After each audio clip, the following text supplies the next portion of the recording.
Assalamualaikum warahmatullahi wabarakatuh. Perkenalkan, nama saya Fitriana, mahasiswa Institut Islam Ma'arif Jambi, semester 4, Prodi Malam. Baiklah, hari ini saya akan menjelaskan salah satu tokoh muslim yang bernama Jabir bin Hayyan.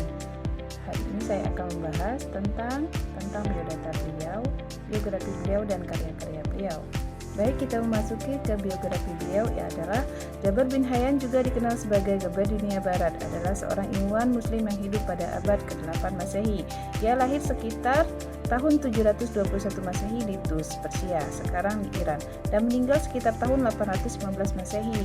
Jabir ini dianggap sebagai bapaknya kimia. Nah, beliau adalah penemuan kimia karena kontribusinya yang sangat besar dan mengembangkan ilmiah kimia secara sistematis dan ilmiah. Ia dikenal sebagai ahli dan berbagai bidang, termasuk kimia, farmasi, astronomi, astrologi, kedokteran, dan filsafat. Karya-karyanya ini seperti kitab Al-Kimia dan kitab Al-Sab'in.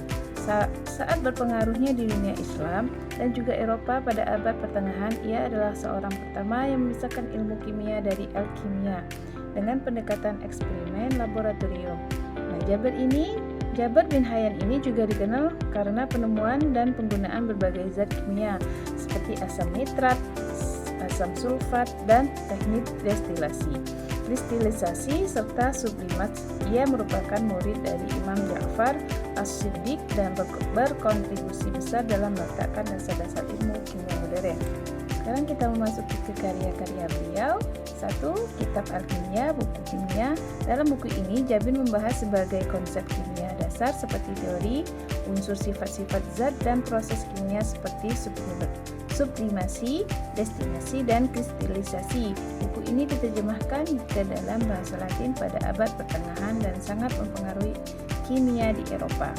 Yang kedua, kitab Al-Sab'in, buku 70. Buku ini berisi 70 risalah yang mencakup teori alkimia, eksperimen laboratorium, dan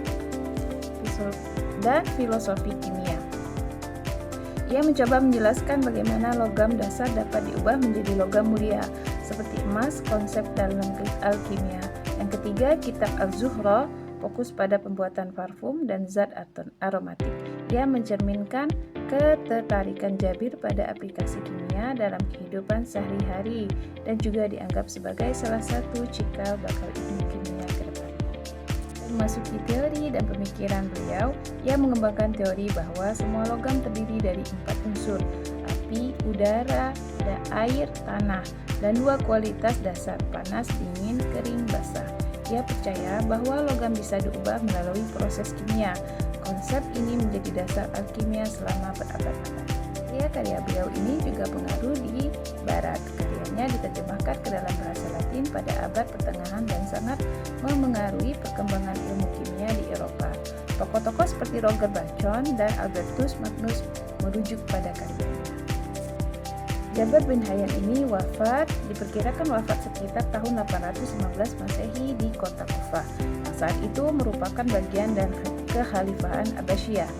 Tanggal pasti wafatnya tidak diketahui secara pasti karena catatan sejarah pada masa itu belum serapi masa modern dan beberapa sumber berbeda pendapat. Namun sebagian besar sejarawan sepakat bahwa ia meninggal pada awal abad ke-9 Masehi. Alhamdulillahirrabbilalamin. Cukup sekian pemaparan tentang salah satu tokoh Jabir bin Hayyan dari saya. Saya akhiri